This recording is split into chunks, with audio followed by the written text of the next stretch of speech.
Seneca once wrote, "It is clear to you, I am sure, Lucilius, that no man can live a happy life or even a supportable life without the study of wisdom." We might ask ourselves, what do the Stoics know about being happy? Aren't they just resigned to whatever happens? Isn't a Stoic supposed to be an unfeeling, emotionless brute? These beliefs cannot be further from the truth. The Stoics were happy, they wrote about happiness, and they taught others how to be happy. In this guide, we want to pass their wisdom along. Stay with us until the end so you don't miss any important information or key points that can help you improve step by step along the way to find true happiness. Stoicism is not about eliminating emotions. It's about minimizing negative emotions like stress, anxiety, and anger. It's not about accepting our powerlessness. It's about taking power over all that is inside our control, our attitudes, our wants, and our desires, our opinions about what has happened, and our happiness. Happiness comes from within. It is a choice. As Epictetus once said, "You can bind up my leg, but not even Zeus has the power to break my freedom of choice." Before we reveal the 11 Stoic strategies for being happy, we have to define what happiness is. The Greek word for happiness is eudaimonia, and it was considered the fruit of studying philosophy. The Stoics used it interchangeably with the flourishing life and the good life. To them, the idea of a sage or a perfect philosopher was a direction, not a destination. It was on the journey in that direction that one experienced eudaimonia. As Donald Robertson writes in Stoicism and the Art of Happiness, the ideal sage is therefore godlike, a mortal having progressed so far that his wisdom and eudaimonia equal that of Zeus. The aspiring Stoic tries to make progress towards perfect wisdom by regularly contemplating the sage and emulating his thoughts and actions. The Stoics believed that the aim of life, the highest good, was to live virtuously. A life of virtue had the potential to bring personal happiness and fulfillment. It's the pursuit of virtue and good character that allows us to experience eudaimonia, happiness, flourishing, the good life. For the Stoic, therefore, happiness is the pursuit of virtue. When we aim to live virtuously, a happy life follows. Seneca once said, "It is not the man who has too little, but the man who craves more, that is poor." The sentence we often say to ourselves, "When I get what I want, I will be happy," is perhaps the most common of all human myths, more pervasive than the hero's journey, Icarus's flight too close to the sun, or the various origin stories shared across cultures. All of us tell ourselves some version of this myth to one degree or another. We think that when we get older and free from our parents' control, things will be better. We believe that when we get rich, famous, or powerful, all our problems will disappear. We convince ourselves that when we find the right person, we'll stop being lonely. We think that when we get what we want, we'll be happy. I'll be happy when I get the promotion. I'll be happy when I'm a millionaire, when this diet pays off, when I hit the bestseller list. Psychologists call this kind of thinking conditional happiness. Like the horizon, you can walk for miles and miles and never reach it. It's a collective delusion. As Epictetus said, it is quite impossible to unite happiness with a yearning for what we don't have. Happiness has all that it wants, and resembling the well-fed, there shouldn't be hunger or thirst. Recognize that yearning for something better or more in the future and acknowledge it for what it is, the enemy of happiness. We have to choose. The two are not compatible.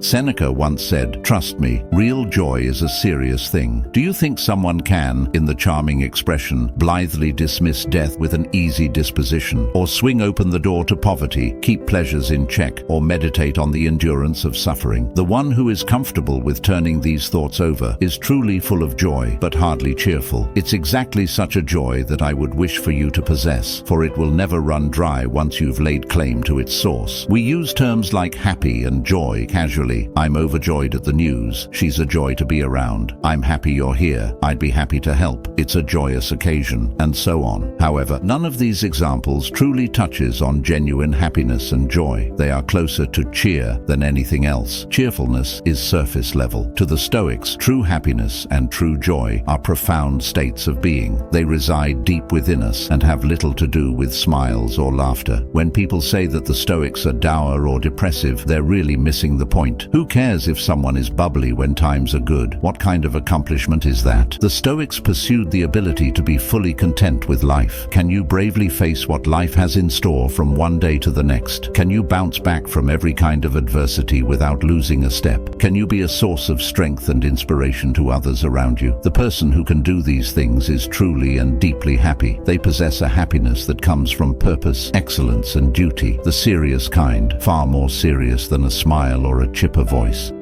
So what are the 11 Stoic strategies for being happy? First, focus on what we can control. Epictetus once said, "The chief task in life is simply this, to identify and separate matters so that I can say clearly to myself which are externals not under my control and which have to do with the choices I actually control. Where then do I look for good and evil? Not to uncontrollable externals, but within myself to the choices that are my own." We must focus on actions, not outcomes. By doing so, we stay centered on the things we can control. Epictetus is renowned for what he termed the dichotomy of control. We can control some things and cannot control others, and our focus should be on what we can control. The Stoics understood that in life's chaos, fixating on things beyond our control leads not to happiness or success, but to great agony and despair. This is a valuable lesson for all of us. Concentrate on what we can control. Put our best efforts into the tasks before us today. Take care of the inputs and detach from the outcomes. Don't worry about what might happen later. Observe the impact this has on our happiness. Second, do good to feel good. Seneca once said, "A good character is the only guarantee of everlasting carefree happiness." Stoics say that the surest way to happiness is to seek it for others by referring to doing good, to being of service. We have to find the balance of being kind, but it's how we find happiness despite life's hardships. It is how we endured depression, wars, and so much else. We can do good and make ourselves useful. Every person we cross paths with presents us with an opportunity for kindness. They also, therefore, present us with an opportunity to find happiness. As Marcus Aurelius said, "The fruit of this life is a good character and acts for the common good." The answer is straightforward. If we want to feel better today, if we want to find a bright spot in this dark landscape of uncertainty and fear, the solution is simple. Do good and help others. Be of service. Think less of our problems and try to help others with theirs. We'll be amazed at the happiness this brings to us and to them. Third, journaling. Blaise Pascal suggested that behind most human activity lies a desire to escape boredom and self-awareness. He noted that people go to great lengths to avoid even a few moments of solitude. This tendency was evident even among those who seemingly had every reason to be happy and content. Pascal wrote, "A king is surrounded by people whose only thought is to divert him and stop him thinking about himself, because king though he is, he becomes unhappy as soon as he thinks about himself." This observation sheds light on Marcus Aurelius in an even more impressive manner. Marcus Aurelius was encircled by servants and flatterers, individuals seeking favors and those who feared him. He possessed boundless wealth alongside endless responsibilities. How did he manage these circumstances? Did he succumb to the allure of diversion and distraction offered by these blessings and curses? No. Instead, he deliberately carved out moments to sit quietly with his journals. He regularly examined his own thoughts, not out of egotism, but with a critical eye toward recognizing his own shortcomings. He questioned himself and the world around him. He steadfastly avoided distractions and resisted temptations. In his own era, people might have viewed him as somewhat austere. They likely wondered why he did not revel in the luxuries of wealth and power as his predecessors had. What they overlooked, and what is often overlooked today in our own comfortable lives, is that true happiness is not found in external possessions. It is discovered within oneself, in moments of stillness and quiet introspection with a journal.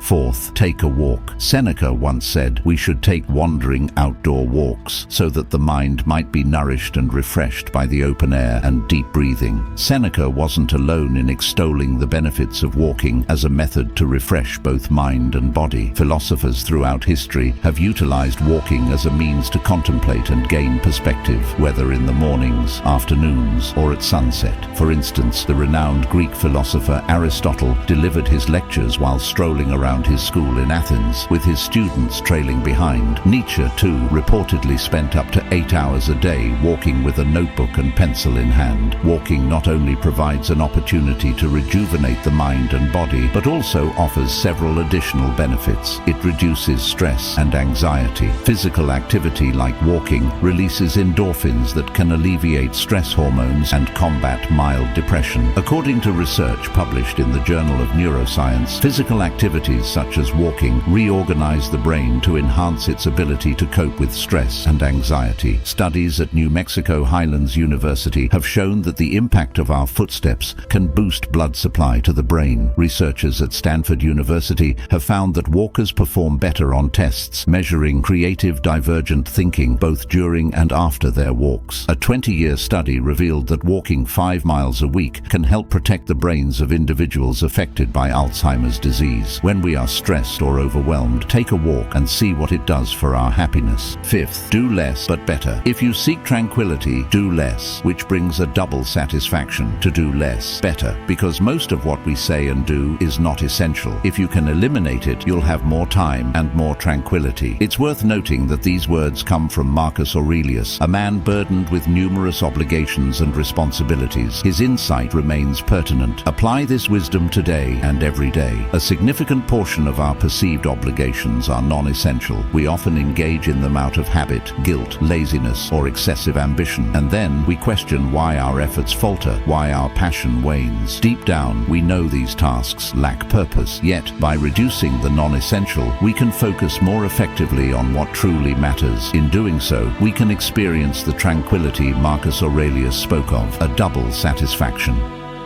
Sixth, take the time to be grateful. The Stoic idea of the self-interested case for virtue, the idea that acting badly makes us feel bad, that whoever does wrong wrongs himself. But when we act virtuously, we get a little burst of happiness. By forcing ourselves to act gratefully, we became less grouchy. Ideally, gratitude should be a two-way street. It should give both parties a little dopamine boost. Epictetus uses the word eucharistos for gratitude, means seeing what is actually occurring in each moment. He said, "It is easy to praise Providence for anything that may happen if you have two qualities, a complete view of what has actually happened in each instance and a sense of gratitude." In this way, life events become more meaningful to us and everyone else involved because we are able to see each other for the first time. It's a good model for us to try in our lives. Take some time today to stop, take a step back and get a complete view, like that there are over 1,000 people involved in making our morning cup of coffee possible. There's a lot we take for granted. In every moment, there are limitless opportunities to say thanks. Take them.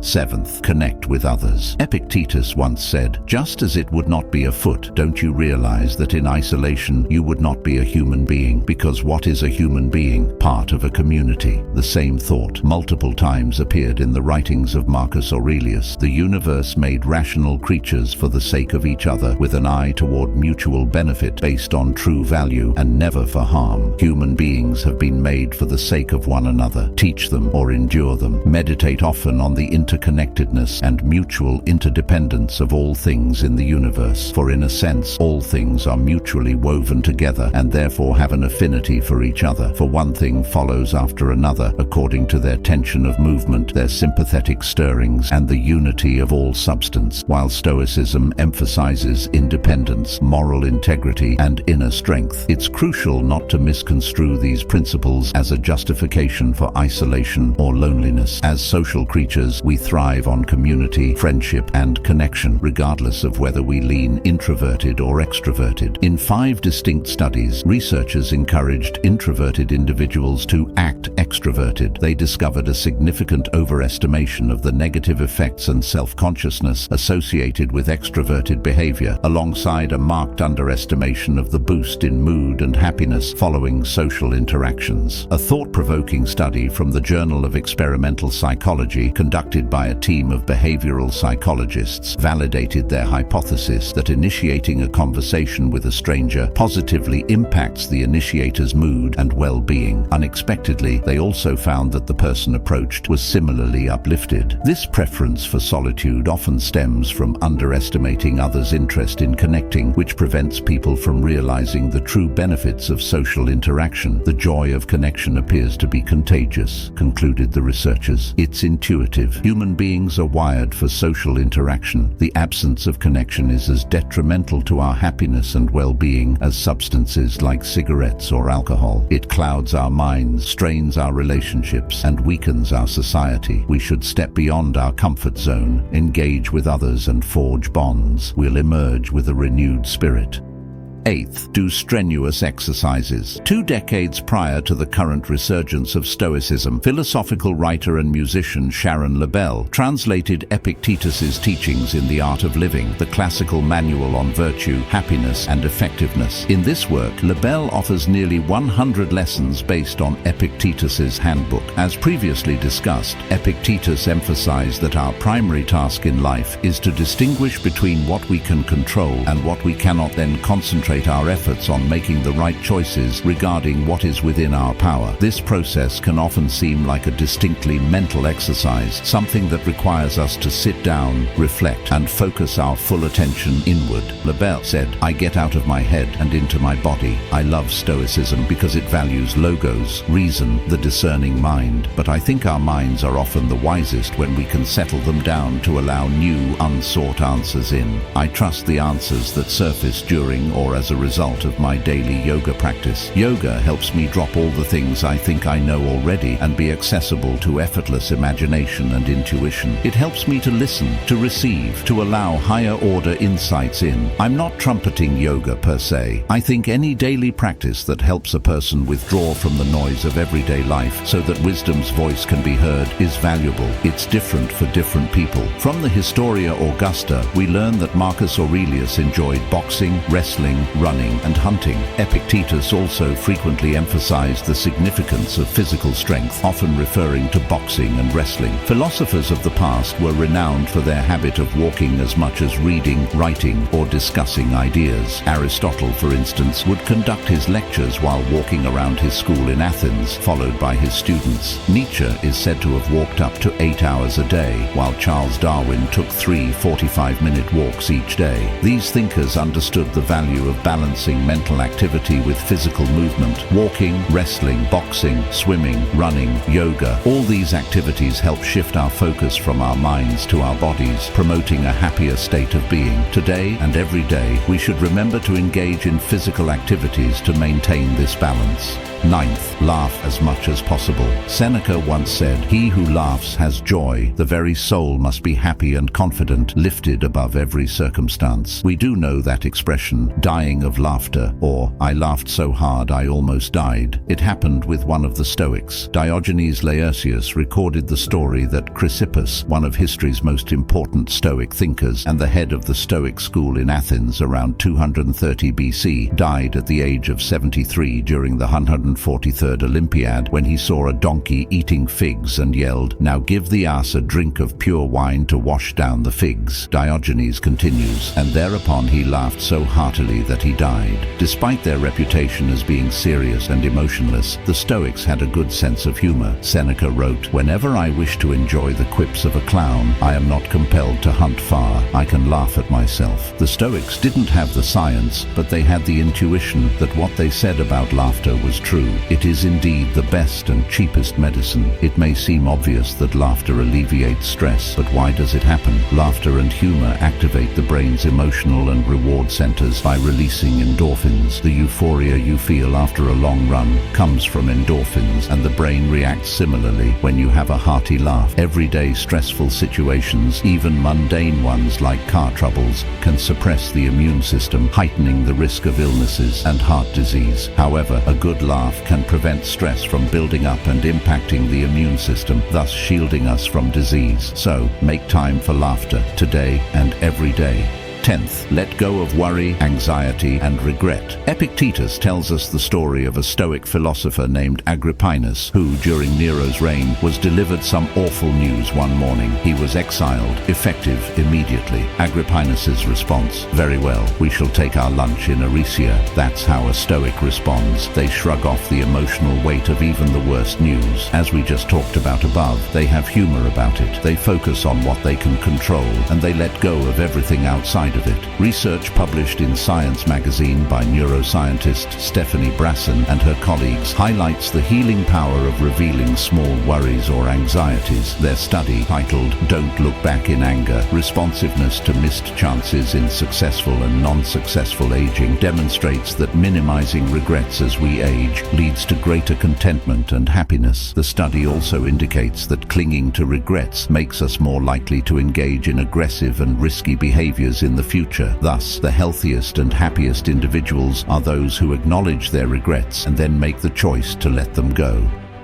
11th, realize we have everything we need. We often believe that happiness requires a lot. We think we need piles of money, power, fame, or that certain person to marry us. We feel a constant need for more. There are endless things we think we must have. Yet deep down, we know this isn't true. We've seen others acquire these things and found it brings no lasting happiness. We've tasted these things ourselves and discovered they aren't what we expected. Marcus Aurelius wrote, "Very little is needed to make a happy life. It is all within yourself, in your way of thinking." Similarly, Seneca noted that the problem isn't how little we have, but our constant desire for more. Today, we must realize that we already possess everything needed for happiness. We are already rich, with the incredible power to determine our own needs and desires, the ability to say, enough. The happy life isn't determined by external things. As the Stoics said, no amount is sufficient for someone who feels they have too little. However, the person who can be grateful and direct their thoughts towards the good in life will be happy in any situation. That's all we need for a happy life. We can seize it if we truly want to. If you want to know what are the few forces wielding the most power over us and how can we correctly respond to these feelings, listen to our previous video. The link is on the screen. Thank you for joining us on this Stoic journey. Until next time, may these practices transform your mornings, your days, and ultimately, your life.